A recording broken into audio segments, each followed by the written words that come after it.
जब भी कोई चीज़ हमारे सामने आ जाती है, जब भी कोई हमें कोई चीज़ सर्व कर देता है, हम उसको बिना सोचे समझे खा लेते हैं। पहले शुगर होने से पहले भी काफ़ी लक्षण बॉडी में आते हैं।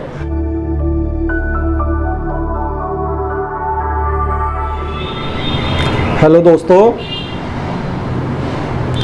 मैं डॉक्टर रणबीर शर्मा पानीपत से एक बार फिर एग्जैक्ट आयुर्वेद चैनल के माध्यम से आपके बीच में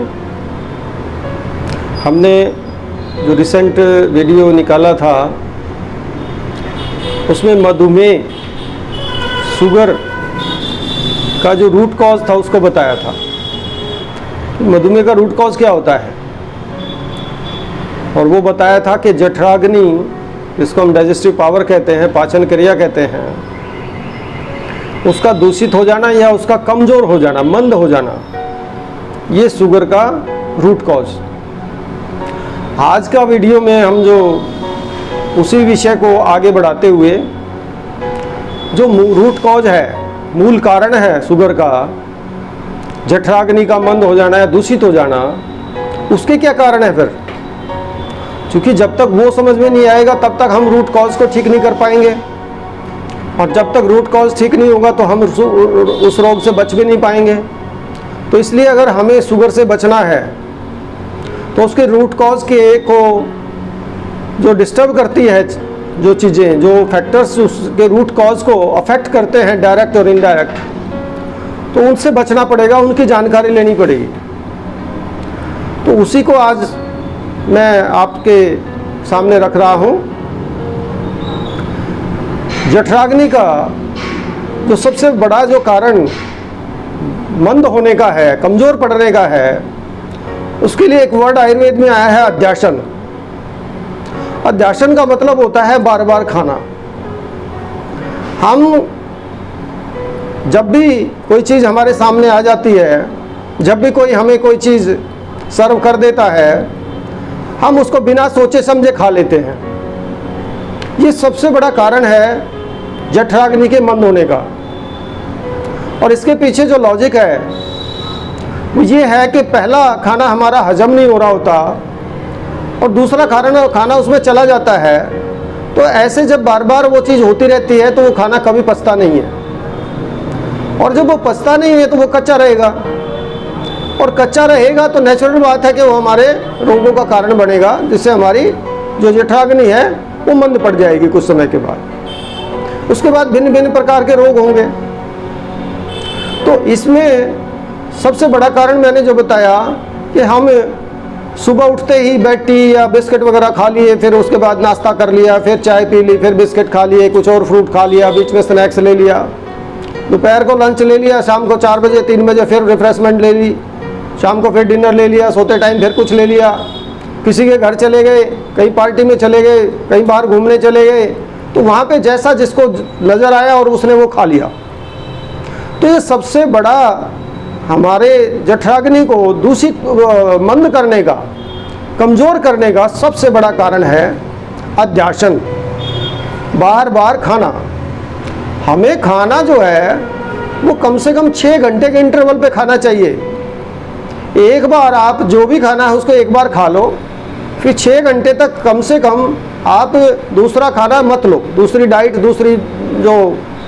दूसरे टाइम का जो भोजन है वो मत लो, क्योंकि उससे पहले वो खाना पूरा पचा नहीं होता। जिस प्रकार से अगर हम सब्जी बनाते हैं या कोई भी चीज़ करते हैं अग्नि पे, और उसमें हम थोड़ी सी सब्जी अगर उसमें पतीले में डाल के और उसको अग्नि पे रख दें, पानी डाल के उसमें, वो तो जैसे ही थोड़ी सी उबलती है उसमें एक थोड़ी सी सब्जी फिर डाल दें, फिर वो थोड़ी सी उबलती है, पकने लगती है, फिर थोड़ी सी सब्जी डाल दें, तो वो सब्जी सड़ जाएगी, वो कभी पकेगी नहीं, उसका रस नहीं आएगा उसके अंदर, उसमें खाने में स्वाद नहीं आएगा। इसी तरह से जो हमारी जठराग्नि है वो भी जस्ट लाइक एक आग है। जैसे हम अग्नि पे भोजन पकाते हैं, ऐसे ही हमारा खाया हुआ भोजन जठराग्नि के द्वारा पकाया जाता है। तो जिस प्रकार से बार बार सब्जी डालने से या बार बार कोई चीज़ पतीले में डालने से वो जो चीज़ है वो पूरी पकती नहीं है, वो स्वादिष्ट नहीं बनती है, उसमें रस नहीं पैदा होता है और वो सड़ जाती है उल्टा। इसी प्रकार से हमारी जो जठराग्नि है वो भी बार बार खाने से वो मंद हो जाती है और जिससे वो खाना फिर पचना कम हो जाता है। और जब खाना पचना कम हो गया तो उसके दो प्रभाव बॉडी पे आते हैं।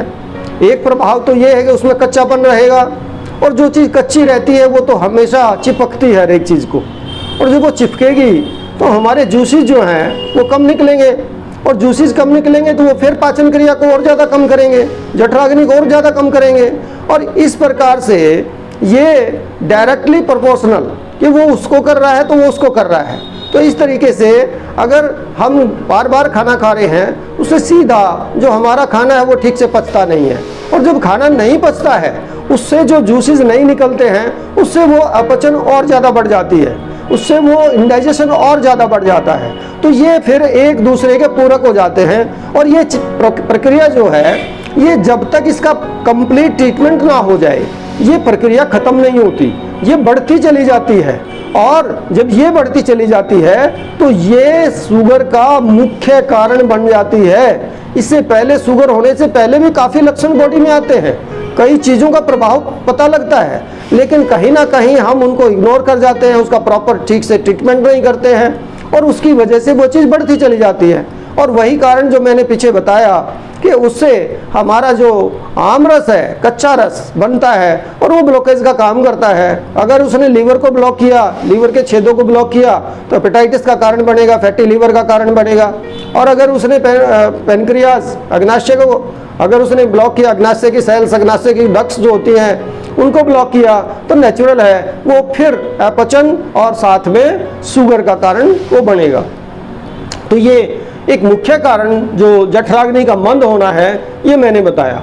दूसरा कारण मैंने उसमें मुख्य बताया था कि मूल कारण कि जठराग्नि दूषित हो जाती है। अब जठराग्नि दूषित कैसे होती है ये भी हमें सोचना चाहिए।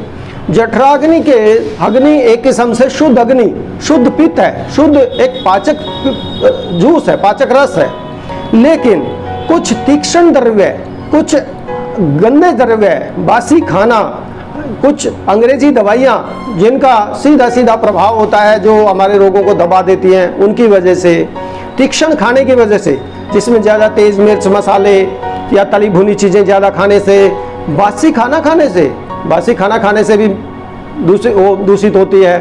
और इसी तरह से जो सड़े हुए द्रव्य या गले हुए द्रव्य, पेस्टिसाइड्स वाले द्रव्य, यूरिया वाले द्रव्य, जो भी खाद्य पदार्थ मतलब नेचुरल फॉर्म में नहीं है, तरोताज़े नहीं है, जिस ऋतु में आने चाहिए उस ऋतु में नहीं है, नॉन सीजनल है, वो हमारी पाचन क्रिया को, जठराग्नि को दूषित करने का बहुत बड़ा कारण बनते हैं, जिसकी वजह से हमारे यहाँ एक दूषित पित्त पैदा होता है, सड़ा हुआ पित्त पैदा होता है, और उसके इतने प्रभाव होते हैं कि मुश्किल है कि उसको मैं पूरी तरह से आप लोगों के सामने बता पाऊँगा।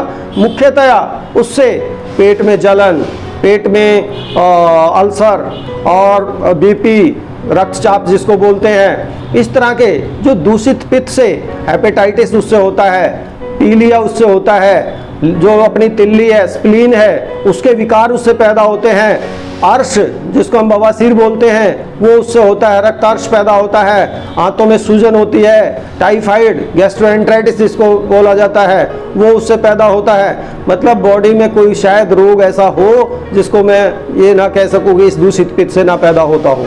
इससे रक्तपित्त पैदा होता है, विदग्धाजीर्ण पैदा होता है, ये सब रोग इससे पैदा होते हैं।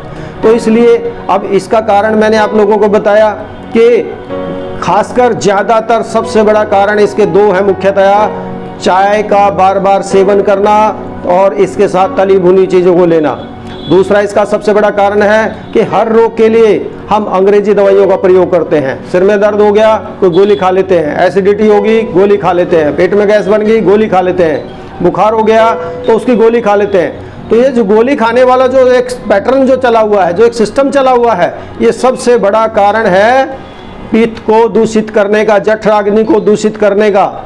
इसलिए मेरा आप लोगों से सभी से अनुरोध है कि आप इन चीज़ों को दिल से, धैर्य से, एकाग्र चित्त से आप इनको श्रवण करें, मनन करें और चिंतन करें, और अपने विकारों के लिए के खुद डॉक्टर बने, जागरूक हों, ताकि आप लोग इन सीरियस रोगों से ग्रस्त होने से बच जाएं। यही मेरा आज का टॉपिक था। धन्यवाद।